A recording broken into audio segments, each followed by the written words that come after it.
বিভিন্ন অনুন্নত এলাকায় আমি যাচ্ছি, অনেক রাস্তাঘাট, অনেক সমস্যা দেখতেছি। যেখানে যা সমস্যা দেখতেছি আমার সাধ্য অনুযায়ী রাস্তাঘাট, স্কুল, শিক্ষা প্রতিষ্ঠানে আমি আমার সাধ্য অনুযায়ী আমি দেওয়ার চেষ্টা করছি।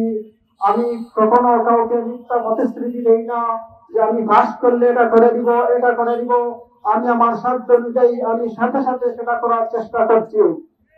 আলহামদুলিল্লাহ, আমি আশা করি গোলাপগঞ্জ বিয়ানীবাজারবাসী আমাকে আপনাদের সমর্থন দিয়ে, ভালোবাসা দিয়ে আসন্ন জাতীয় সংসদ নির্বাচনে খেজুর গাছ প্রতীককে বিপুল ভোটে জয় করে সংসদ সদস্য বানাবেন ইনশাআল্লাহ।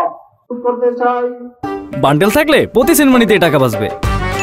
বিকাশ সেনমানি বান্ডেল কিনে জিতুন প্রতি লেনদেনে। এই ভোট একটা আমানত। এই আমানত ভোট আপনারা এমন একজন ব্যক্তিকে দিবেন যে সৎ, যোগ্য, আমানতদার ব্যক্তিকে যদি আপনারা এই ভোট দেন, তাহলে আপনার ভোটের কাছে এই ব্যক্তি যত ভালো কাজ করবে, সকল ভালো কাজে সওয়াবের অংশীদার আপনিও হবে। আপনারা জানেন, আমি অনেক মানুষ আমাকে প্রশ্ন করে, একজন ব্যক্তি আমাকে প্রশ্ন করতে যে আপনার টাকা, গাড়ি, বাড়ি সবকিছু আছে, আপনি রাজনীতিতে আসার উদ্দেশ্য কি? তখন আমি আমার সেই ভাইকে বলেছিলাম, আমার হয়তো টাকা থাকতে পারে, বাড়ি গাড়ি সবকিছু থাকতে পারে, কিন্তু আমি যদি শুধু সুখে শান্তিতে বসবাস করি, আর যদি আমার আশেপাশের মানুষ, আমার এলাকার মানুষ, গোলাপগঞ্জের মানুষ যদি তাদের অধিকার থেকে বঞ্চিত হয়, তাহলে আমি কেমন করে সুখে বসবাস করতে পারি? বান্ডেল থাকলে প্রতি সেনমানিতে টাকা বাঁচবে। বিকাশ সেনমানি বান্ডেল কিনে জিতুন প্রতি লেনদেনে। রাজনীতি জমিয়ত করে না, জমিয়ত ইনসাফ নীতি সমাজ নির্মাণের রাজনীতি করে। জমিয়ত রাষ্ট্রের বিরুদ্ধে লড়াই করে। জমিয়ত আধিপত্যবাদের বিরুদ্ধে লড়াই করে। দীর্ঘ 16-17 বছর আমরা জিম্মি দশায় ছিলাম, ঠিক না রেখে আমাদের কোন বিকাশ সুরক্ষিত ছিল না, ঠিক না রেখে বিকাশ সুরক্ষিত ছিল না, ভুলঞ্চিত ছিল, ঠিক না রেখে মানুষের জান, মাল, ইজ্জত, আবরুর কোন নিরাপত্তা ছিল না। খাদ্য নিরাপত্তা ছিল, আরাগিয়ে হয়ে আসি নাই, পানের পানি দেখে আসি নাই, ইতিহাস ধারণ করে রাজনীতি করতে এসেছে। ব্যবহার করি না, রক্ত দিয়েছে আমাদের পূর্বপুরুষেরা, রক্ত দিয়ে গেছেন। রক্ত দেওয়ার যদি আমার কাজ আছে, তারা কাজটাকে সারা দিতে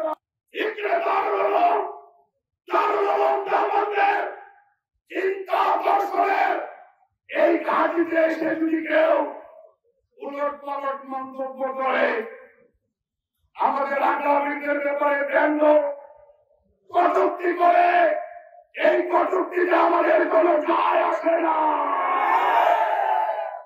অদূরদর্শী বক্তব্যের কোন কাউন্টার বক্তব্য দেওয়া আমরা প্রয়োজন মনে করি না। আজাদির অবদানকে যারা অস্বীকার করে এই ভারত উপমহাদেশ ব্রিটিশ সাম্রাজ্যবাদ থেকে মুক্ত হওয়ার পেছনে যাদের অবদানকে অস্বীকার করার শক্তি কোন মায়ের সন্তানের নাই, তাদের অবদানকে যারা খ্যাত করে দেখে তাদের বাংলাদেশে রাজনীতি করার কোন অধিকার থাকবে। জমিয়ত উলামা ইসলাম বাংলাদেশের পক্ষ থেকে আপনাদেরকে অসংখ্য ধন্যবাদ। আপনারা ইতিমধ্যেই দেখেছেন জমিয়ত উলামা ইসলাম বাংলাদেশ গোলাপগঞ্জ শাখা এবং বিয়ানীবাজার শাখার যৌথ উদ্যোগে ইনসাফ ভিত্তিক রাষ্ট্র প্রতিষ্ঠার দাবিতে গণসমাবেশ অনুষ্ঠিত হয়ে গেল। সমাবেশের কার্যক্রম শেষ হয়েছে। আমরা এই মুহূর্তে আপনাদের মুখোমুখি হয়েছি।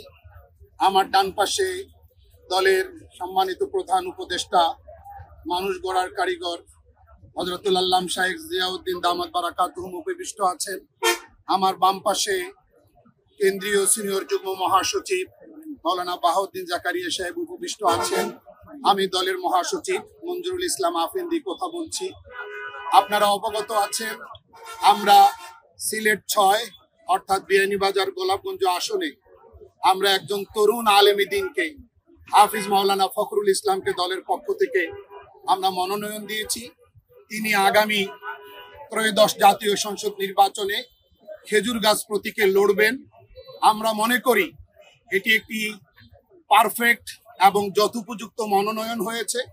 দলের পক্ষ থেকে একজন বিশ্বস্ত যোগ্য তরুণ নেতৃত্বকে সিলেট ৬ আসনে আপনাদেরকে উপহার স্বরূপ দেয়া হয়েছে। আমাদের আশা বিশ্বাস যে আপনারা এই সুন্দর সিলেকশন এবং এই চমৎকার মনোনয়নের প্রতি সুবিচার করবেন, আপনারা এটার মূল্যায়ন করবেন। এই অঞ্চলের নারী পুরুষ সকল শ্রেণী পেশার ভোটার জনতা দলের এই মনোনয়নের প্রতি সুবিচার করবে। আমরা আশা করছি যদি তিনি নির্বাচিত হতে পারেন, ইনশাআল্লাহ আপনাদের এই আমানতের প্রতি তিনি যথেষ্ট শ্রদ্ধাশীল থাকবেন।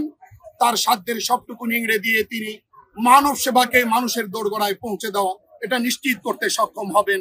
এই ধরনের যোগ্যতা, সক্ষমতা, ক্যাপাসিটি, ক্যাপাবিলিটি দেখে আমরা দলের পক্ষ থেকে হাফিজ মাওলানা ফখরুল ইসলামকে দলের পক্ষ থেকে মনোনীত করেছি। ধন্যবাদ আপনাদের সবাইকে।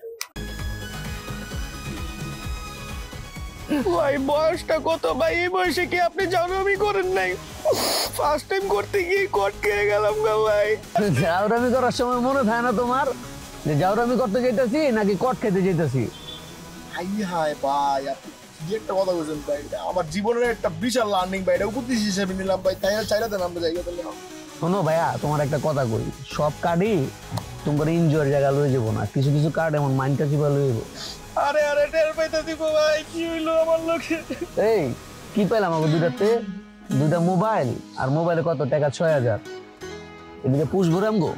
না ভাই পুষবো না। এই ফোন বেচলে ১০, এটা বেচলে ১০, ২০, আর ফোনের ভিতরে আপনার ৬,০০০ পাইছি, মোট ২৬,০০০ ভাই। ২৬,০০০ হইব না ভাই। কি করা যায় কদি? ভাই গাড়াই দেইরা গা হারাইলে বাপ মা আসবো, বাপ মা আসলে ধর মনে করুন আর ১০-১৫,০০০ হইলে আর কি পুষবো আপনার।